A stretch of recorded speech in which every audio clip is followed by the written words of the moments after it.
Di sisi utara kota Surabaya, Kampung Ampel seolah tak pernah berhenti beraktivitas siang dan malam. Wilayah ini dikenal dengan sebutan Kampung Arab.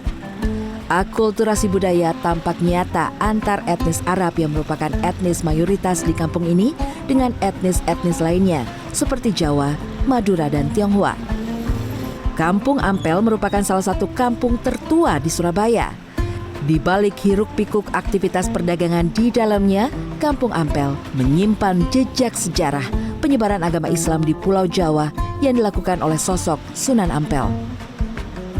Sebenarnya gimana sih Pak untuk sejarahnya akhirnya Kampung Ampel ini bisa ada dan dikenal di Surabaya? Iya, gini Mbak, awal mulanya kan Sunan Ampel itu diutus oleh Kerajaan Campa bersama bapaknya datang ke Pulau Jawa.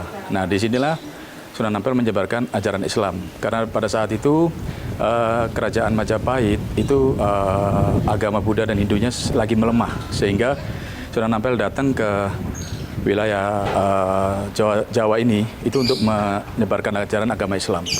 Ya, di mana pada saat beliau ini datang di Kerajaan Majapahit ini, beliau ini diberi tanah oleh Kerajaan Majapahit untuk membangun masjid yang seluas kurang lebih 12.000 meter. Gitu. Jadi itu terjadi pada abad ke-14-20, abad ke-15 ya tepatnya.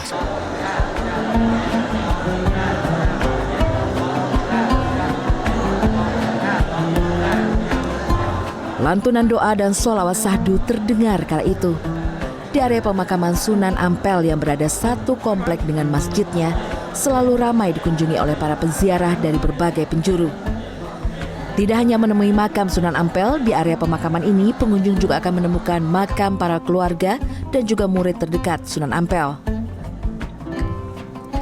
Selepas berdoa dan berziarah, biasanya para pengunjung tidak akan melewatkan kunjungannya ke Pasar Gubah yang berada berdampingan dengan Masjid Sunan Ampel. Hampir sama seperti pasar pada umumnya, namun di sini barang-barang yang dijual cukup khas ala Timur Tengah. Mulai dari kurma, minyak wangi, baju muslim, hingga berbagai souvenir unik lainnya.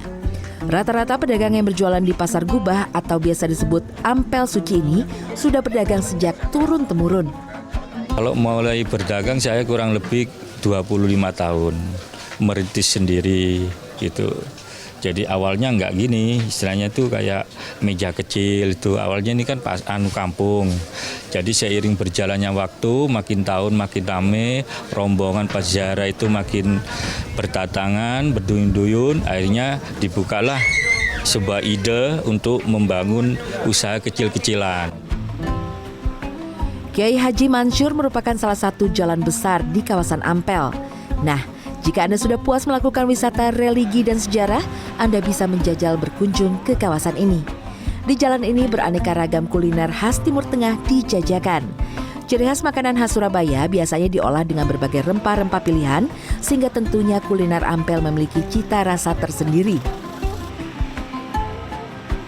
Menurut pedagang, setiap harinya ada lebih dari 20 jenis jajanan khas Ampel yang diproduksi di sini. Rata-rata dijual dengan harga mulai dari 3.000 hingga belasan ribu rupiah. Rasa yang unik dan khas tentunya menjadi daya tarik bagi pembeli. Ini kan biasanya yang buat orang Arab ya, Mbak ya. Biasanya orang Arab ini kan enak-enak. Jadi saya pengen incip gitu. Kawasan Ampel Surabaya tidak sekedar menjadi bagian dalam wisata religi di Kota Pahlawan. Lebih dari itu, di kawasan ini menjadi bukti keragaman budaya dari masyarakat multikultural yang hidup berdampingan dengan baik di kampung ini. Tim Liputan, Surabaya, Jawa Timur.